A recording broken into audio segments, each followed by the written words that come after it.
दोस्तों, जैसा कि आप सबको मालूम है कि अमेरिका में लगी भयंकर आग ने हर तरफ कोहराम मचाया रखा है।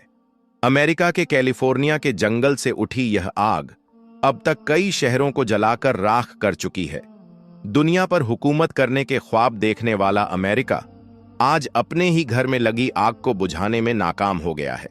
यही नहीं, जहां एक तरफ अमेरिका में आग ने कोहराम मचाया हुआ है, वहीं दूसरी तरफ अमेरिका के कई राज्यों में बर्फ के तूफान ने तबाही मचाई हुई है। यह अमेरिका पर अल्लाह का अजाब नहीं तो क्या है। दोस्तों, आपको यह भी मालूम होगा कि कुछ दिनों पहले ही अमेरिका में चुनाव हुए थे, जिसमें डोनाल्ड ट्रंप ने कमला हैरिस को हराकर अमेरिका के नए प्रेसिडेंट बनने का एजाज हासिल किया था।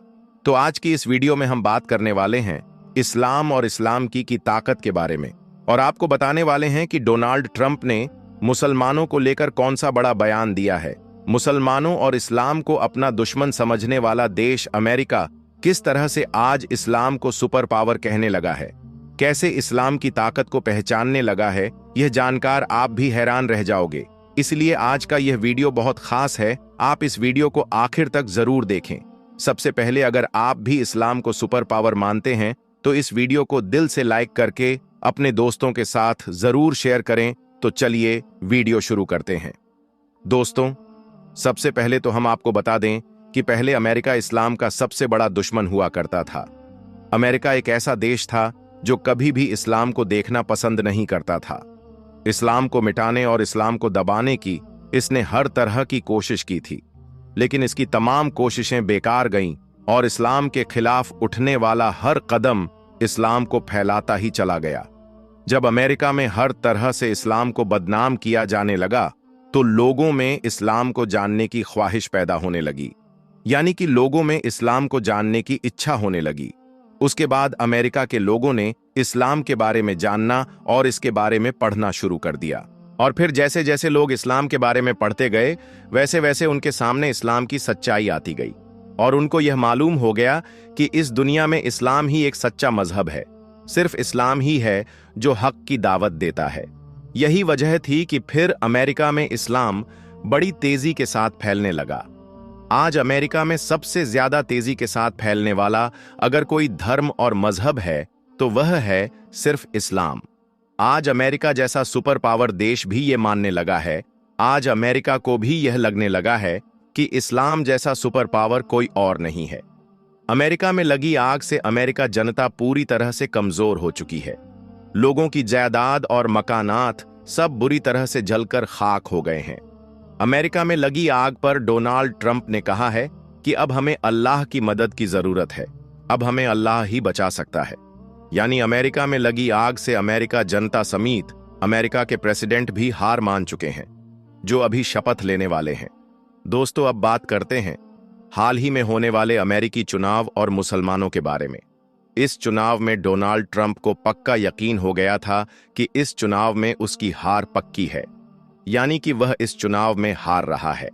अब अगर उसको कोई जिता सकता है तो वह थे सिर्फ अमेरिका के मुसलमान। इसलिए डोनाल्ड ट्रंप ने चुनाव से सिर्फ एक दिन पहले सोशल मीडिया पर मुसलमानों की खुलकर तारीफ की और अपने एक्स अकाउंट पर लिखा कि इस्लाम एक शांतिप्रिय धर्म है, मुसलमान अमन और चैन पसंद करते हैं, इसलिए हम मुसलमानों को साथ लेकर काम करेंगे। और साथ ही मुसलमानों से अपील भी की कि अगर वह मुझे वोट करेंगे तो इससे शांति की बहाली होगी। इस बात से अमेरिका के मुसलमान इतने ज्यादा खुश हुए कि उन्होंने ट्रंप का खुलकर साथ दिया, यानी कि अमेरिका के सारे मुसलमानों ने ट्रंप को वोट दिया, जिसकी वजह से डोनाल्ड ट्रंप ने कमला हैरिस को हरा दिया और यह चुनाव जीत गए और एक बार फिर से अमेरिका के नए प्रेसिडेंट बन गए। इसके बाद डोनाल्ड ट्रंप ने जैसे ही ये चुनाव जीता तो उन्होंने अपने पहले ही भाषण में मुसलमानों का शुक्रिया अदा किया और कहा कि अगर मुसलमान उसे वोट न करते, अगर मुसलमान उसका साथ न देते तो वह कभी भी चुनाव नहीं जीत सकता था। और यही नहीं, इसके बाद डोनाल्ड ट्रंप ने इस्लाम की भी खूब तारीफ की। और दोस्तों, सिर्फ अमेरिका ही नहीं बल्कि ब्रिटेन सरकार ने हाल ही में यह फैसला लिया है कि ब्रिटेन में जुम्मे का खुतबा और अजान की आवाज हर जुम्मे के दिन रेडियो पर प्रसारित की जाएगी ताकि पूरा देश उनका खुतबा सुन सके। दोस्तों, हम आपको बता दें कि ऐसा ब्रिटेन में पहली बार हुआ है। इसी तरह जर्मनी में भी पहली बार लाउडस्पीकर पर अजान दी गई, जिसको सुनने के लिए लोगों की काफी भीड़ जमा हो गई थी। कहने का मतलब यह है कि पूरे यूरोप में लोग इस्लाम से काफी मुतासिर हो रहे हैं और इस्लाम में दाखिल भी हो रहे हैं। यानी कि पूरे यूरोप में इस्लाम बड़ी तेजी के साथ में फैल रहा है, और खास करके अमेरिका में। हाल ही अमेरिका में इस्लाम कबूल करने वालों में बड़ी तेजी के साथ इजाफा हो रहा है। अभी हाल ही में अमेरिका के एक चर्च में अजान भी दी गई थी, जिसे आपने भी सोशल मीडिया के जरिए से जरूर सुना या देखा होगा। और यही नहीं, अब तो लंदन, अमेरिका और न्यूजीलैंड के असेंबली में भी कुरान पाक की तिलावत होने लगी है। और जहां जहां पर अजान को बैन किया गया था, यानी कि जहां पर अजान पर पाबंदी लगाई गई थी, वहां पर अब अजान देने का सिलसिला भी शुरू हो चुका है। यहां तक कि वहां के कई वैज्ञानिक भी इस्लाम की तालीम को सच साबित कर चुके हैं। दोस्तों, इसी तरह से रशिया में 1913 ईस्वी में 15,000 मस्जिदें थीं, मगर उस दौर में वहां की हुकूमत ने इस्लाम और इस्लाम को मानने वाले लोगों को लगातार खत्म करने की कोशिश की थी। इसी वजह से सोवियत यूनियन के दौर में सिर्फ 94 मस्जिद ही बाकी रह गई थी। यानी कि बाकी मस्जिदों को या तो शहीद कर दिया गया था, या फिर डांस बार में तब्दील कर दिया गया था, या फिर उन मस्जिदों पर ताला लगा दिया गया था। अब आप सोचेंगे कि इतने जुल्म के बाद तो रशिया में इस्लाम पूरी तरह से खत्म हो गया होगा, मगर हम आपको बता दें कि इतना जुल्म सहने के बाद शायद दुनिया में कोई दूसरी कौम होगी जो दोबारा खड़ी हो सके। लेकिन कहा जाता है कि इस्लाम वह पौधा है, इसको जितना काटोगे ये उतना ही ज्यादा फलता फूलता जाएगा, यह उतना ही ज्यादा हरा भरा होता जाएगा। इसी बात की गवाह बनी हैं आज रूस की बड़ी बड़ी और खूबसूरत मस्जिदें। आज रूस ने भी यह मान लिया है कि तरक्की इस्लाम को खत्म करके नहीं, बल्कि इस्लाम को गले लगाकर की जा सकती है। अल्लाह के करम से आज रशिया में तकरीबन 8,000 मस्जिदें हैं, और मौजूदा वक्त में मुसलमानों की आबादी 2 करोड़ 80 लाख तक पहुंच गई है। दोस्तों, याद रखें, अल्लाह ताला ने इस्लाम में वह लचक रखी है कि इसे जितना दबाया जाएगा यह उतना ही ज्यादा बढ़ता जाएगा। और आज अमेरिका जिन हालातों से गुजर रहा है, उसको देखते हुए यहां तक कहा जा सकता है कि अब अमेरिका पहले जैसा सुपर पावर नहीं रहेगा। और साथ ही अमेरिका में इस्लाम का बढ़ता क्रेज भी इस बात की ओर इशारा कर रहा है कि आने वाले वक्त में अमेरिका पर सिर्फ इस्लाम का ही राज होगा। और सिर्फ अमेरिका ही नहीं, बल्कि पूरे यूरोप पर इस्लाम छा जाएगा। याद रखें कि इस्लाम था, इस्लाम है, और इंशा अल्लाह इस्लाम हमेशा रहेगा। दोस्तों, अभी कुछ दिन पहले की बात है, अमेरिका के एक अस्पताल में एक औरत को बच्चा पैदा हुआ, मगर पैदा होते ही उस बच्चों की मौत हो गई, यानी कि वह मर गया। यह देखकर डॉक्टर ने उस औरत को, यानी कि उस बच्चे की मां को यह बताया कि वह उन्हें माफ कर दें, वह उसके बच्चे को बचा नहीं पाए हैं और उसका होने वाला बच्चा मरा हुआ पैदा हुआ है। तो यह सुनकर वह मां तड़प उठी, उसकी आंखों से आंसू जारी हो गए। फिर वह चीखें मार मार कर रोने लगी और कहने लगी कि नहीं, ये नहीं हो सकता है, मेरा बच्चा मरा नहीं है, बल्कि मेरा बच्चा जिंदा है। इधर वह सब डॉक्टर कहते रहे कि तुम्हारा यह बच्चा मर चुका है, लेकिन वह मां इस बात को मानने के लिए बिल्कुल भी तैयार नहीं हुई कि उसका बच्चा मर चुका है। आखिरकार फिर उस बच्चे की मां ने लोगों से पूछा कि यहां पास में कोई मस्जिद है, तो लोगों ने बताया कि हां, यहां करीब में ही एक मस्जिद है। तो फिर उस बच्चे की मां ने कहा कि जरा उस मस्जिद के मुअज्जिन को बुला दो, ताकि वह मेरे बच्चे के कान में अजान पढ़ दे। एक मां की ममता और मोहब्बत को देखकर फिर लोग उस मस्जिद के मुअज्जिन के पास गए और उसे वहां पर बुला लाए। मुअज्जिन ने भी जब उस बच्चे को देखा तो वह भी कहने लगा कि बहन, तुम्हारा यह बच्चा तो मर चुका है, अब इसके कान में अजान पढ़ने से क्या फायदा होगा। तो यह सुनकर वह मां तड़प कर कहने लगी कि नहीं, मेरा बच्चा जिंदा है, आप मेरे बच्चे के कान में अजान पढ़िए। खैर, उस मुअज्जिन ने भी एक मां का दिल रखने के लिए उस मरे हुए बच्चे के कान में अजान पढ़ना शुरू कर दी।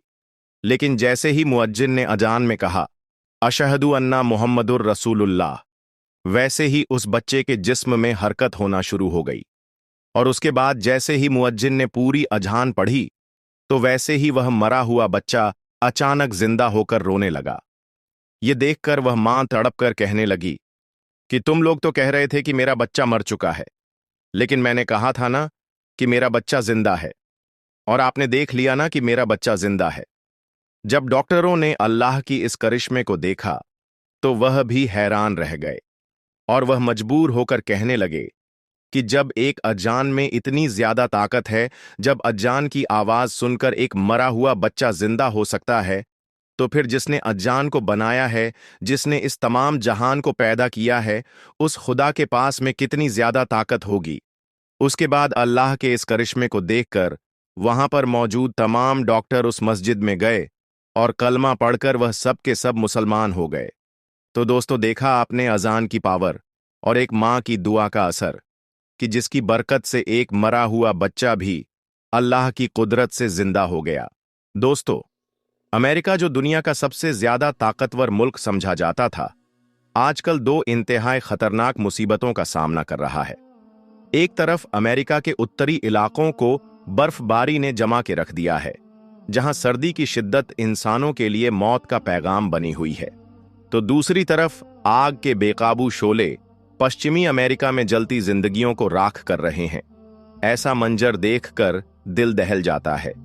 एक तरफ ऐसे इलाके हैं जहां पेड़ों पर बर्फ की मोटी तह ने सब कुछ ढांप लिया है, सड़कें और गाड़ियां नजर ही नहीं आ रहीं और लोग घरों में कैद होकर रह गए हैं। दूसरी तरफ ऐसी जगह है जहां पेड़ों के जले हुए तने और जमीन पर बिखरी हुई राख नजर आती है, जैसे किसी जंग का मैदान हो। और यह सब कुछ देखकर सिर्फ एक सवाल जहन में आता है कि क्या यह सब कुदरती है या इनके पीछे कोई बड़ी हकीकत छुपी हुई है। डोनाल्ड ट्रंप, जो हमेशा अपने बयानों के लिए मशहूर हैं, उन्होंने भी इस सूरत हाल को देखकर कहा कि अब हमें खुदा की मदद की जरूरत है। दोस्तों, यह अल्फाज सिर्फ एक सियासतदान के नहीं, बल्कि उस कौम के दिल की गहराइयों में छुपी हुई बेबसी का इजहार है जो खुद को नाकाबिले शिकस्त समझती थी। लेकिन यह सिर्फ अमेरिका की बात नहीं है, बल्कि दुनिया भर में कुदरती आफात की तेजी बढ़ती जा रही है, और जानकार खबरदार कर रहे हैं कि यह सब क्लाइमेट चेंजिंग का नतीजा हो सकता है। अब क्या यह सिर्फ एक साइंसी हकीकत है या फिर अल्लाह का अजाब है जो हमें अपनी गलतियों की याद दहानी करवा रहा है? आज की यह वीडियो आपको इन तमाम सवालों के जवाब देगी और आपको सच्चाई के उन पहलुओं से भी परिचित करवाएगी जिन पर शायद आपने कभी गौर न किया हो। तो चलिए इस खतरनाक मगर सबक आमोज दास्तान की शुरुआत करते हैं। प्यारे दोस्तों, कुरान पाक में हमें बार बार खबरदार किया जाता है कि जमीन पर फसाद करने वालों के लिए अल्लाह की पकड़ से बचना नामुमकिन है। सूरतुल आराफ में फरमाया गया, क्या वह लोग जो जमीन में फसाद फैलाते हैं यह समझते हैं कि वह हमारे पकड़ से बच जाएंगे? इस आयत के माना के मुताबिक अमेरिका, जो दुनिया की सबसे बड़ी ताकत माना जाता है, आज कुदरत की पकड़ में है। उसकी ताकत, उसका गरूर और उसका जुल्म, सब कुछ इस वक्त अल्लाह की आजमाइशों के सामने बेबस दिखाई देता है। यह वही अमेरिका है जिसने सेहूनी रियासत इजराइल के साथ मिलकर मुस्लिम मुल्कों को बर्बाद करने में कोई कसर नहीं छोड़ी। कितने ही बेगुनाह मुसलमानों के घर उजड़े, कितनी जमीनें ताराज हुईं और कितने ही मासूमों के ख्वाब मिट्टी में दफन कर दिए गए। आज कुदरत ने इसके जवाब में इंतकाम की एक ऐसी आग जला दी है जो बुझने का नाम ही नहीं ले रही। इसके अलावा अभी इस आग के शोले मद्धम नहीं हुए थे कि कुदरत ने बर्फ के तूफान का दरवाजा खोल दिया है। उत्तरी अमेरिका के कई इलाके बर्फ की मोटी तहों में दब चुके हैं। इंसान घरों में कैद हैं, गाड़ियां बर्फ के नीचे दफन हैं और बेइंतहा सर्दी ने जिंदगी को जमा कर रख दिया है। यह मंजर देखकर दिल कांप उठता है कि वही कौम जो दुनिया को कंट्रोल करने के ख्वाब देखती थी, आज अपनी ही बचाव की जंग लड़ रही है। मौसम के जानकारों ने खबरदार किया है कि यह तूफान सिर्फ एक शुरुआत है। इनके मुताबिक मौसमी तब्दीलियों की वजह से ऐसे तूफानों की तेजी और तादाद में इजाफा हो सकता है। ग्लोबल वार्मिंग के नतीजे में जमीन के तापमान में जो असंतुलित तब्दीलियां आई हैं, वो कुदरती मुसीबतों की शक्ल में जाहिर हो रही हैं। इस वक्त उत्तरी अमेरिका के कई इलाके बर्फ की मोटी तहों के नीचे दबे हुए हैं और यह सूरत हाल आने वाले दिनों में और भी ज्यादा खराब होगी। विशेषज्ञों के मुताबिक यह तूफान पोलर वॉल्टिक्स की वजह से पैदा हुआ है, जो वॉल्टिक्स से निकलकर निचले इलाकों की तरफ फैलता है। यह एक ऐसा निजाम है जो ठंडी हवाओं को अपने साथ लेकर आता है और बहुत ज्यादा बर्फबारी की वजह बनता है। इस बार तूफान की तेजी इतनी ज्यादा थी कि कई राज्यों में इमरजेंसी लागू करनी पड़ी।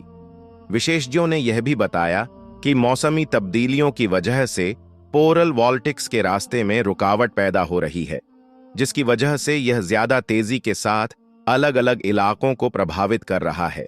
विशेषज्ञों का कहना है कि अगर हमने माहौल को बेहतर बनाने के लिए कदम न उठाए तो ऐसे तूफानों का सामना और भी तेजी के साथ करना पड़ेगा। दोस्तों, अब तक की खबरों के मुताबिक न्यूयॉर्क, शिकागो और बूस्टन जैसे बड़े शहरों में तापमान -20 डिग्री से भी नीचे गिर गया है। सड़कें मुकम्मल तौर पर ब्लॉक हैं, गाड़ियां बर्फ में दफन हैं और लोग घरों में कैद हैं। यहां तक कि इन लोगों के लिए खुराक और ईंधन तक पहुंचाना एक बड़ा चैलेंज बन चुका है। टेक्सास राज्य, जो आमतौर पर संतुलित मौसम के लिए मशहूर है, इस तूफान के लपेट में आकर मुकम्मल तौर पर जम गया है। वहां के रहने वालों ने ऐसी सर्दी का सामना किया जो उनके लिए बिल्कुल गैर मुतावक्के थी। गैस और बिजली के निजाम ने काम करना छोड़ दिया और लोग एक वक्त की रोटी के लिए जद्दोजहद करते दिखाई दिए। पश्चिमी राज्य जैसा कि कोलोराडो और यूटा में भी इस तूफान ने बहुत ज्यादा तबाही मचाई है। बर्फबारी इतनी ज्यादा थी कि पहाड़ी इलाके मुकम्मल तौर पर बंद हो गए। स्थानीय अधिकारियों ने लोगों से अपील की कि कोई भी अपने घरों से बाहर ना निकले, लेकिन हालात इस कदर संगीन थे कि बहुत से लोग आपातकालीन शरण स्थल में पहुंचने पर मजबूर हो गए। अमेरिका के दक्षिणी हिस्से भी इस तूफान से ना बच सके। लुजियाना और जॉर्जिया राज्य में भी बर्फानी हवाएं और ठंडी बारिश जिंदगी को प्रभावित करती रहीं।